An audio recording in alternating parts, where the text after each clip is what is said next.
Bienvenue dans Défense Zone, votre podcast spécialisé dans les questions de défense et de sécurité.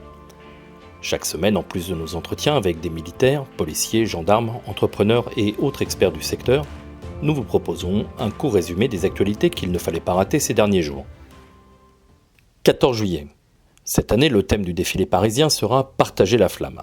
Dans sa présentation des cérémonies, le ministère des Armées précise, je cite, qu'il souhaite avec ce thème renforcer le lien armée-nation, l'esprit de résilience, l'héritage mémoriel, mais aussi l'excellence avec la présence de sportifs des armées médaillés des Jeux Olympiques et Paralympiques de Pékin et Tokyo et des Invictus Games. L'invasion de la Russie en Ukraine s'invite aussi indirectement sur les Champs-Élysées avec 8 nations d'Europe de l'Est invitées.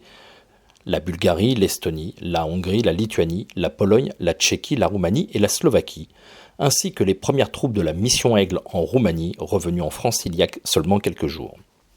Ce jour de commémoration nationale sera aussi l'occasion de fêter plusieurs anniversaires. Les 400 ans des troupes de marine, dont de nombreux régiments basés outre-mer seront sur les rangs, les 80 ans de l'arme des transmissions, mais aussi du mythique régiment de chasse 230 Normandie-Niemen et des fusiliers commandos.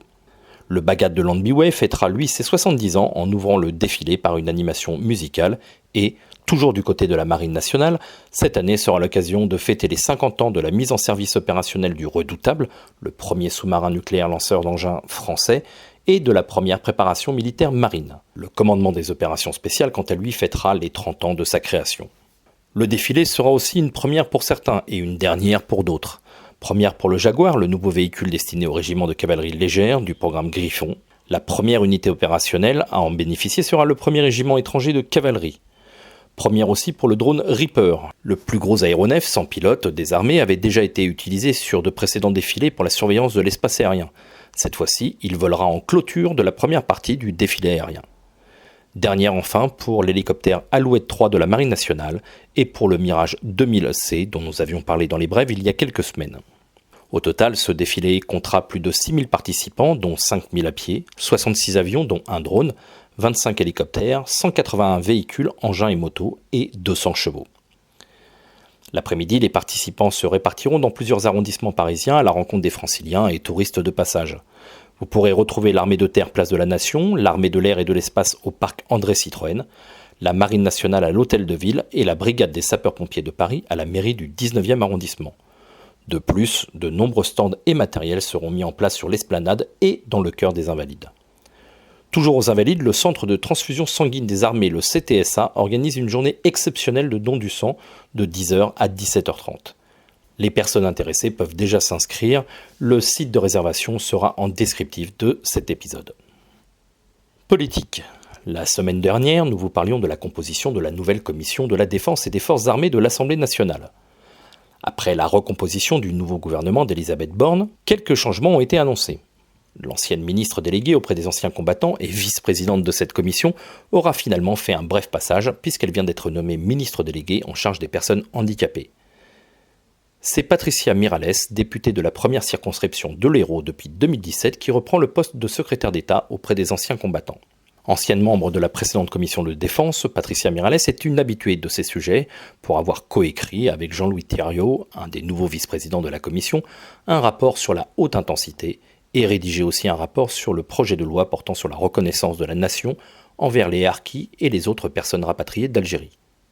En revanche, l'élu héroltaise ne sera pas chargé du service national universel, le SNU, qui tombe lui sous la coupe du ministère de la Jeunesse et des Sports et de sa nouvelle secrétaire d'État chargée de la jeunesse auprès du ministère des Armées et de l'Éducation nationale, Sarah El Haïry. Marine nationale. Vendredi 1er juillet, la frégate anti-sous-marine FASM, la Touche Tréville, a été retirée officiellement du service actif après avoir servi pendant 32 ans au sein de la Marine nationale. Entrée en service en 1990, cette frégate basée à Brest est la dernière d'une série de 7 navires de type F-70. Le bâtiment spécialisé dans la traque anti-sous-marine avait notamment pour mission la protection de la force océanique stratégique et du groupe aéronaval constitué autour du porte-avions. Son ultime mission, de mars à juin 2022, l'a porté en Atlantique Nord sous commandement opérationnel de l'OTAN. En franchissant pour la dernière fois le goulet de la rade de Brest, les 144 marins de l'équipage ont croisé la frégate multimission, la FREMM Aquitaine, mais aussi un hélicoptère Caïman et un avion de patrouille maritime Atlantique 2. La force d'action navale est désormais équipée à 100% de ces nouvelles FREMM. Le couple Frame-Caïman a pris la relève du duo FASM Lynx. Les nouvelles frégates multimissions sont désormais le standard des navires de premier rang de la Royal. À terme, la marine disposera de 15 frégates de ce type, 8 Frame, dont 2 à capacité de défense aérienne renforcée, 2 frégates de défense aérienne FDA et 5 futures frégates de défense et d'intervention, les FDI. En 32 ans de service, la frégate Latouche-Tréville a parcouru près de 920 milles nautiques, soit l'équivalent de 42 tours du monde. Chine. Les grandes unités navales internationales ne s'en cachent pas, les premières places se jouent entre celles capables de posséder leur propre porte-avions et un groupe aéronaval. En France d'ailleurs, le nouveau ministre des Armées a déclaré récemment que le projet d'un deuxième bâtiment pour la Marine nationale serait, je cite, un des gros morceaux de la prochaine loi de programmation militaire, post-2025. Britanniques, Indiens, Japonais et Sud-Coréens, tous aimeraient développer leurs capacités stratégiques en mer, mais le coût et les délais de fabrication restent de puissants freins. Du côté chinois, en revanche, rien ne semble arrêter l'Empire du Milieu. Après la construction de 2 bâtiments basés sur les plans du navire russe amiral Kuznetsov, Pékin a annoncé il y a quelques semaines le lancement du fleuron de sa marine nationale, le type 003 baptisé Fujian, du nom d'une de ses provinces. Les ambitions chinoises sont clairement à la hausse, seulement 12 ans après le lancement de son premier navire. Entièrement bâti sur des chantiers nationaux, le Fujian devrait afficher un tonnage entre 80 et 100 000 tonnes pour une longueur de 320 mètres, ce qui le classe de facto aujourd'hui comme le plus gros porte-avions non américain. L'US Navy garde encore la plus haute marche du podium avec le dernier des super porte-avions, l'USS Gerald Ford, et ses 333 mètres de longueur. Mais aujourd'hui, la technologie chinoise semble de plus en plus évoluer et efficace en matière de construction navale, et l'éventualité d'un futur bâtiment à propulsion nucléaire, celui-ci est encore en propulsion conventionnelle, est plus que probable. Mais le plus gros changement vient du système de lancement du navire. Si ses 2 prédécesseurs étaient du type Stobar, ce qui veut dire sans catapulte mais avec brin d'arrêt, le Fujian est lui un type Catobar, c'est-à-dire avec catapulte et brin d'arrêt, ce qui permet de projeter des aéronefs avec plus de carburant et de munitions. Actuellement, seuls les États-Unis et la France disposaient de porte-avions de ce type.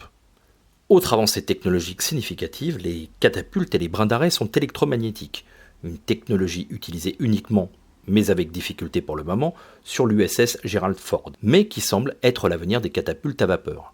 La France d'ailleurs opterait pour ce système sur le futur porte-avions nouvelle génération. Même s'il reste encore de nombreux inconnus concernant les capacités du Fujian, son inauguration marque la volonté croissante de la Chine de maîtriser son espace maritime et au-delà, alors que les tensions restent très vives entre Washington et Pékin autour du statut de Taïwan notamment, que la Chine considère comme son territoire historique. Avec l'arrivée d'un 3e bâtiment, la marine chinoise aurait désormais les moyens d'assurer une permanence à la mer pour de la dissuasion en temps de paix, mais aussi la capacité de mener des opérations de haute intensité en temps de guerre, comme l'a souligné récemment Colin Ko, spécialiste de l'armée chinoise à l'université de technologie de Nanyang à Singapour. Lettonie. Mardi 5 juillet, le ministre de la Défense letton a annoncé le retour prochain du service national. Le pays balte, voisin de la Russie et de la Biélorussie, avait abandonné ce système de conscription en 2007, au moment de son adhésion à l'OTAN. Membre de l'Union européenne, la Lettonie dispose d'une armée de 7500 soldats pour une population de seulement 2 millions d'habitants environ. Parmi les effectifs militaires, plusieurs centaines appartiennent à la garde nationale et rejoignent les rangs des unités d'infanterie, notamment le week-end principalement. De son côté, l'OTAN a déployé 1500 soldats de 8 nations sous commandement canadien dans le cadre des missions de présence avancée. Malgré cet appui, Artis Pabriks, le ministre de la Défense, a affirmé que, je cite, « le système militaire actuel de la Lettonie a atteint ses limites.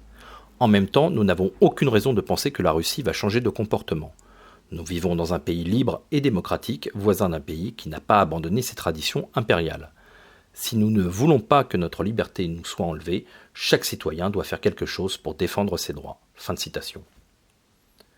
Le retour du service national devrait reprendre dès 2023 avec, dans un premier temps, l'arrivée de jeunes garçons entre 18 et 27 ans, sur acte de volontariat uniquement. Il montera progressivement en puissance pour devenir obligatoire d'ici 2028. Il sera aussi ouvert aux jeunes femmes pour les volontaires uniquement. Voilà pour l'essentiel de l'actualité cette semaine. Pour en savoir davantage sur cet univers et pour découvrir tous nos articles et reportages, rendez-vous sur notre site internet defensezone.com. Pour plus de brèves, d'articles de fond et de photos, nous éditons également tous les 3 mois un magazine papier que vous pouvez recevoir en étant abonné à notre espace premium. Il vous permettra aussi d'avoir accès à des contenus exclusifs sur nos différents supports. Vous trouverez tous les liens nécessaires dans la description de cet épisode. En attendant, nous vous souhaitons une bonne journée et nous vous donnons rendez-vous la semaine prochaine pour un nouveau résumé de l'actualité des forces de défense et de sécurité.